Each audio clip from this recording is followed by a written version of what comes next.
दोस्तों, मैं संजीत कुमार यादव।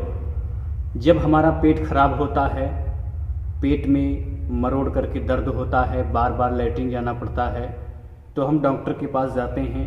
डॉक्टर साहब हमें जैनफ्लॉक्सोजेड, जिसका फार्मूला ओफ्लॉक्सासिन और ओरिंडाजोल होता है, मेफ्टालिस्पास, और बार बार लैट्रिन होती है तो लोपरामाइड और एसिलॉकार्डी दे देते हैं और हमारा पेट सही हो जाता है। इसके बाद भी अगर हमें आराम नहीं होता है तो डॉक्टर साहब हमें एमकासिन और मोनोसेफ इंजेक्शन लगाते हैं तो हम ठीक हो जाते हैं। ग्लूकोज वगैरह भी टांग देते हैं जिससे हमें राहत मिल जाती है।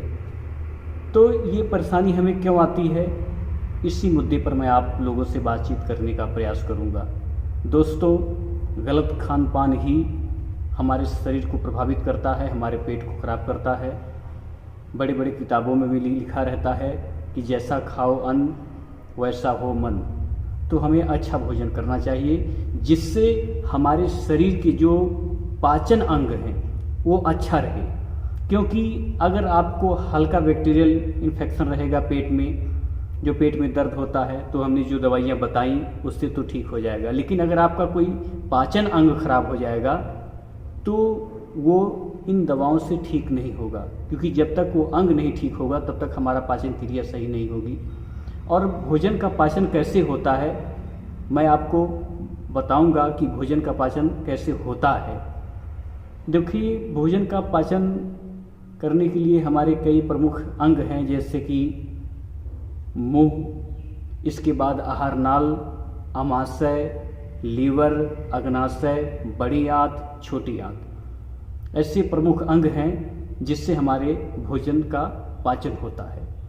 जब यही खराब हो जाएंगे तो बताइए हमारा भोजन का पाचन कैसे होगा। और ये सब खराब क्यों नहीं होंगे? जब आप बर्गर खाएंगे, पिज्ज़ा खाएंगे, दारू पिएंगे, सिगरेट पिएंगे, ज़्यादा तला भुना सब्जी खाएंगे, मीट खाएंगे, यानी कि भोजन में किसी भी प्रकार की अच्छी चीज़ आप नहीं ले रहे हैं और तमाम इस अंगों से वर्क करवा रहे हैं, तो ये अच्छा रहेगा? आप ही सोचिए।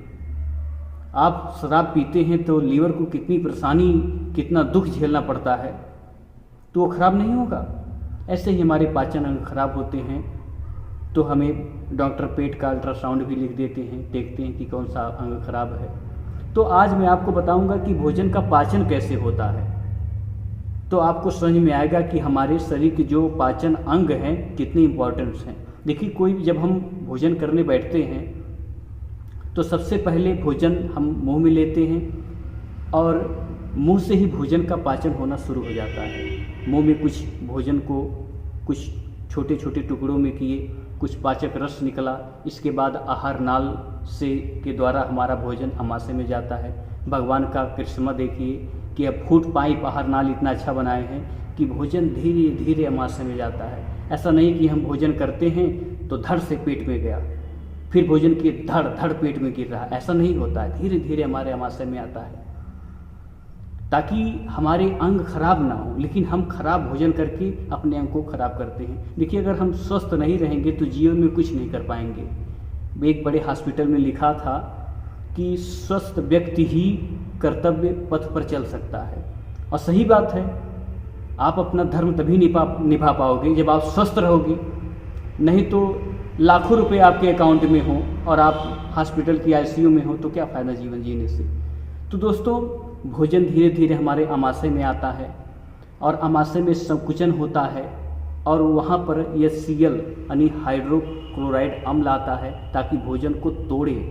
भोजन को तोड़ता है, अम्ल जो है उसको गलाने का प्रयास करता है। आमाशय में जिससे गर्माहट आती है, आमाशय में जब भोजन जाता है तो HCl हाइड्रोक्लोराइड जो उसको गलाने का प्रयास करता ही है, साथ में आमाशय गर्म हो जाता है ताकि भोजन का पाचन अच्छे से हो। इसलिए आमाशय को आयुर्वेद में जठराग्नि कहा गया है।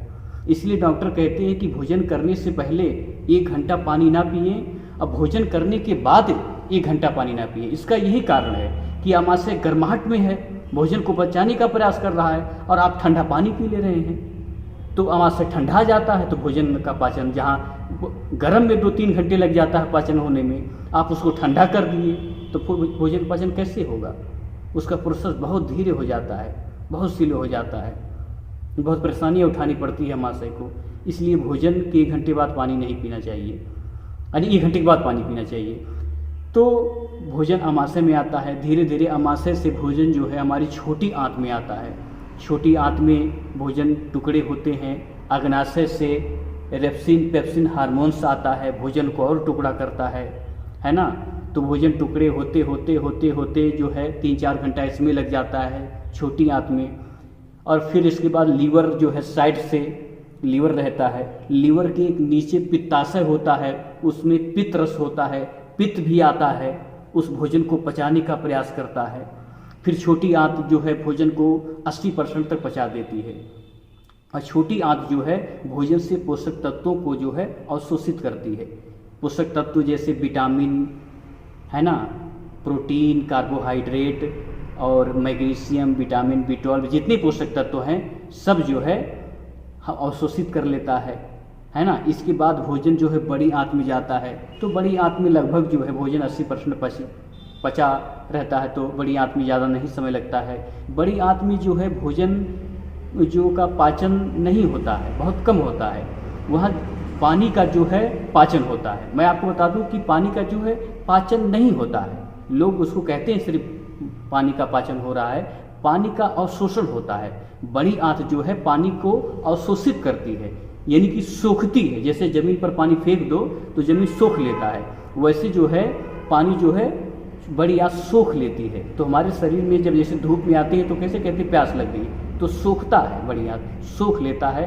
तो भोजन जो है पानी सोख लिया और बड़ी आंत में भी कुछ पोषक तत्व अवशोषित हो जाते हैं। इसके बाद भोजन मलाशय में चला जाता है, फिर शरीर के माध्यम से बाहर चला जाता है। इतना प्रोसेस जो है भोजन पचाने में होता है, इतने अंग काम करते हैं। तो मैं आपसे यही कहना चाहता हूँ कि हमारे शरीर के जितने भी अंग हैं उसको जो है इम्पोर्टेंस दीजिए, अच्छा भोजन करिए, फल फ्रूट खाइए, सुबह मॉर्निंग वॉक करिए, कुछ एक्सरसाइज करिए, अनावश्यक गरिष्ठ भोजन ना करें, क्योंकि आप गरिष्ठ भोजन करेंगे, ज़्यादा तला भुना भोजन करेंगे तो इन अंगों को बड़ी ही मेहनत करना पड़ता है, जिससे ये बेकार होते हैं। तो हमें तमाम दवाइयाँ खानी पड़ती हैं, अल्ट्रासाउंड कराना पड़ता है, अल्ट्रासाउंड में नहीं आते तो पेट का CT स्कैन करवाना पड़ता है, लंबी दवाइयाँ चलती हैं। तो इससे अच्छा ही है कि अपनी जीवन शैली में सुधार लाएँ।